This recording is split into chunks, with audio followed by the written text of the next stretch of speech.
excited to be the one to share a word for this week to everyone. I wanted to give a word on strengthening yourself in God, in Jesus, not strengthening yourself in the world or in other people around you as much as you should allow God to be your main source.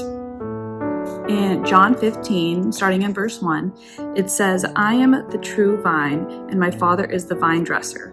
Every branch in me that does not bear fruit he takes away, and every branch that does bear fruit he prunes, that it may bear more fruit.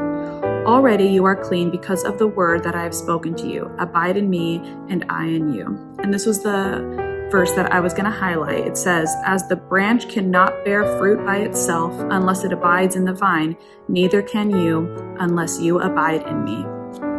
And when I was reading that verse, I thought about how we may choose to strengthen ourselves with the things that we do, the people that we know, our families, our friends, but the one that we should be strengthening ourselves in the most is God. He's the one that should be our true source of love, hope, forgiveness. He's the one that we can get all of the things that we need from. And we can try and get it from other things that we think may be the right decision, but ultimately we cannot grow from it. The only thing that helps us to grow and to sustain our growth is by having a relationship with God. I think about all the different things that I am involved in at the church, mainly just because I love to help in any way that I can. I like to have things succeed in the way that they can, not just with my help, but with others as well. And the way that we're able to grow and succeed in the church that we have with Jesus is by strengthening each other because of the relationship that we have with Jesus. If I'm not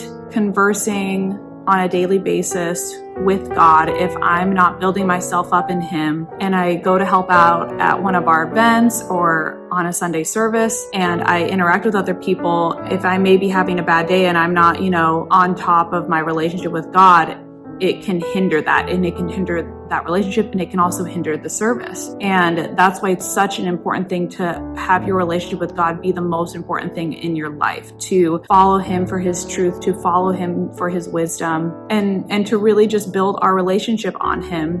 Because if we build our relationships on other people, like it says in the verse, our branches, they won't produce any good fruit. We may still produce fruit, but it won't be of any value. And you don't want to be a piece of rotting fruit. You want to be a piece of fruit that's ripe, that's beautiful, nourishing towards other people.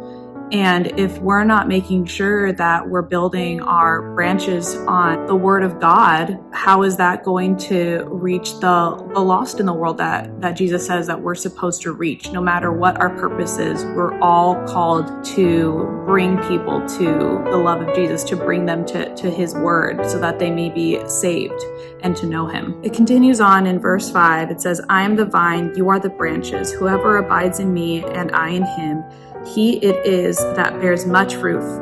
For apart from me, you can do nothing. If anyone does not abide in me, he is thrown away like a branch and withers.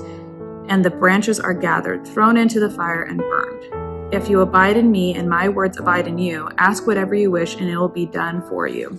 I think about how a lot of times when people say, pray to God and He'll answer your prayers.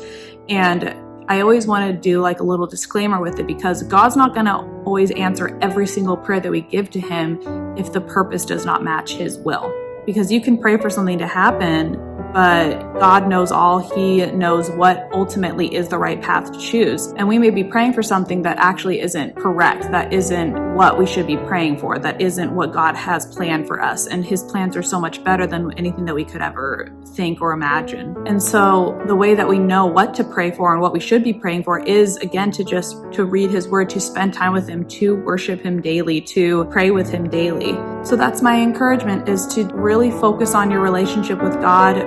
Read His Word daily, even if it's just a chapter, even if it's just a passage, something that you can read over and over again throughout the day, just to really build your relationship with Him, refocus your mind on Him, and also reach out to other women in the church, because we can all build each other up on the foundation of the Word and on Jesus. I hope you have a great week. We hope to see you tomorrow at church, and have a great day.